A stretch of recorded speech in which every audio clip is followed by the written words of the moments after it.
שלום לכם מכלכליסט TV. מודעות רבות קוראות לנו להשקיע בנדל"ן בארצות הברית, דרום אמריקה ומזרח אירופה.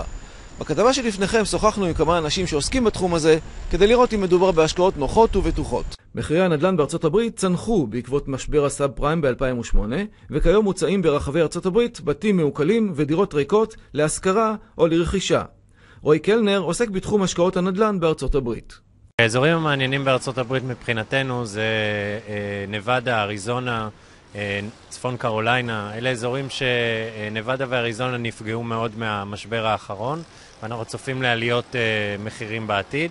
מה שהופך אזור למעניין זה שהתשואה שלו מצוינת, שיש תשואה נגיד מעל 10% או 15%, משהו כזה, שהוא נפגע קשות מהמשבר האחרון, ושיש ביקוש קשיח להשכרות, ועדיין זה אזור שמבטיח עליות מחירים בעתיד. מה עדיף להשקיע בארצות הברית, דירה או בית?